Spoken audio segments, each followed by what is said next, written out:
En octubre de 1997 ocurrió una de las peores masacres que hayan sucedido en Colombia y de la cual sabemos muy poco. 150 hombres al mando de Doble Cero, uno de los comandantes de las autodefensas, entraron a una zona conocida como la región del Aro, en Ituango. En el Aro murieron cerca de 19 personas, la mayoría de los cuales fueron torturadas, como les sucedió a Marco Aurelio Areiza, el dueño de un almacén de abarrotes, al que colgaron de un árbol y le quitaron los ojos y el corazón.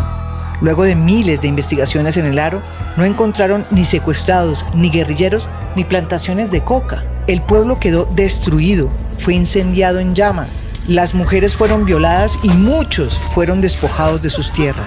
Además de que los paramilitares le robaron cerca de 1.700 reses, las cuales fueron arriadas hasta Urabá durante varios días por arrieros que sobrevivieron a la masacre y que llegaron a esa zona prácticamente muertos.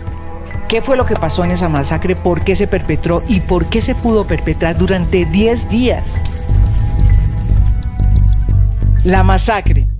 Mancuso y Uribe. La masacre del Aro fue preparada con un año de anticipación según Mancuso. En 1996, él mismo fue a encontrarse con el entonces comandante de la 4ª Brigada del Ejército en Medellín, general Manosalva, por petición de Carlos Castaño, máximo comandante de las Autodefensas Unidas de Colombia. La reunión no se hizo en la penumbra, sino en la propia oficina, en Medellín, en el batallón. A ese grado de relación llegaron las autodefensas y los altos mandos militares durante la gobernación de Álvaro Uribe en Antioquia. Allí, en el batallón, el general le entregó los mapas, las informaciones de los combatientes de la guerrilla que podrían estar ahí y los sitios donde se encontraban sus campamentos, supuestamente liderados por Iván Márquez, en la zona del Aro y de Ituango.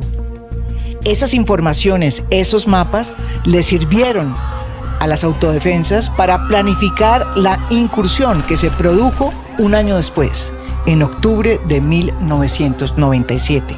La masacre duró 10 días. Según Mancuso, Carlos Castaño coordinó todo junto con Cuco Banoy, otro de los ex jefes paramilitares importantes que además también está extraditado, quien se había comunicado a su vez en ese momento ya no con el general Manosalva porque había muerto de un infarto, sino con el general Carlos Ospina, quien lo había reemplazado en la 4ª Brigada.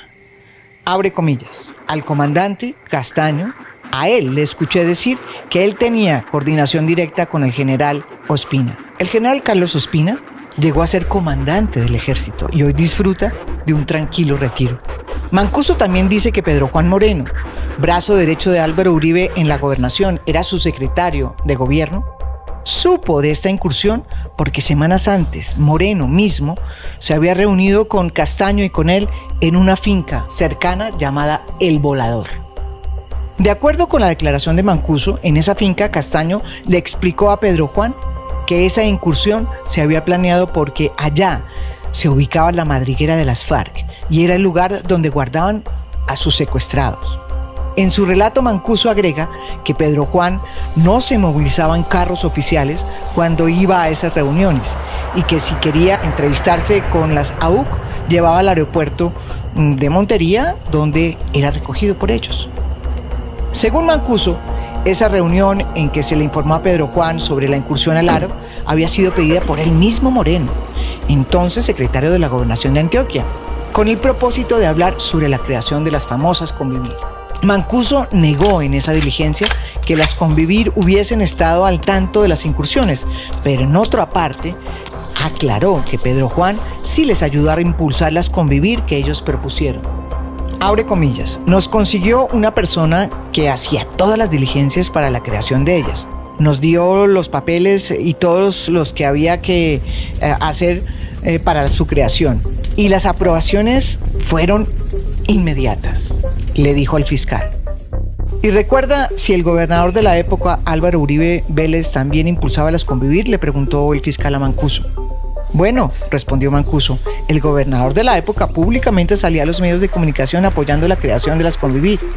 Cuando el fiscal le volvió a preguntar si Pedro Juan Moreno iba a título personal o en calidad de secretario de Gobernación departamental, Mancuso respondió: yo creo que él esa investidura la cargaba a donde iba. Y cuando se le indagó a Mancuso si él creía que el gobernador de la época sabía que su secretario de gobierno se reunió por lo menos 10 veces con él y con Carlos Castaño, el ex jefe paramilitar respondió: no tengo conocimiento.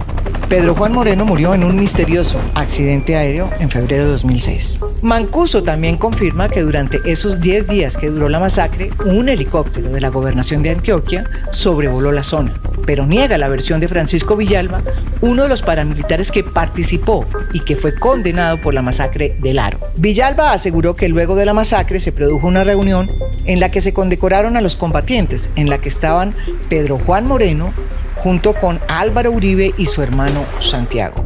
Villalba fue asesinado en el 2009. Son verdades que mezcla con mentiras, dijo Mancuso al fiscal.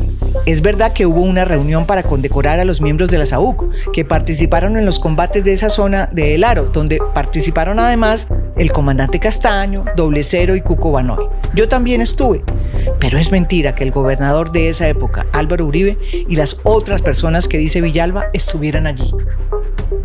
Salvatore Mancuso es uno de los ex jefes paramilitares que más ha contribuido con la verdad. ¿Y por qué lo digo? Porque lo hizo desde el comienzo, incluso antes de que los extraditaran. Fue el primero que empezó a hablar. Y después de que lo extraditaron, lo primero que hizo cuando llegó a la cárcel de Estados Unidos fue ofrecerse para justicia y paz. Lo que es cierto es que las víctimas, que deben ser el centro de este proceso, requieren la verdad. Y requieren que Mancuso venga y cuente no solamente qué pasó en la masacre del Aro, sino en muchas otras masacres, y que cuente además, termina de contar, para que la justicia investigue lo que él nunca ha investigado en los últimos 10 años en que él ha colaborado, ¿sí? Que siga investigando sobre las relaciones que tuvieron los paramilitares con los empresarios que financiaron las Convivir, que financiaron los grupos paramilitares. Ese es un tema que es un capítulo oculto de nuestra historia del paramilitarismo y el conflicto. Ese capítulo lo prometió develar Mancuso, y es la única persona de toda la jefatura de los paramilitares de ese momento que ha dicho que está dispuesto a hacerlo. Ese es el temor que hay con Mancuso, y ese es el temor de que todo lo que él ya contó se investigue, y se investigue por su presión que él ha hecho de entrar a la JEP. Si entra a la JEP, todo lo que él ya dijo, que no se ha investigado, pues va a revivir, y eso no le conviene a muchos en Colombia.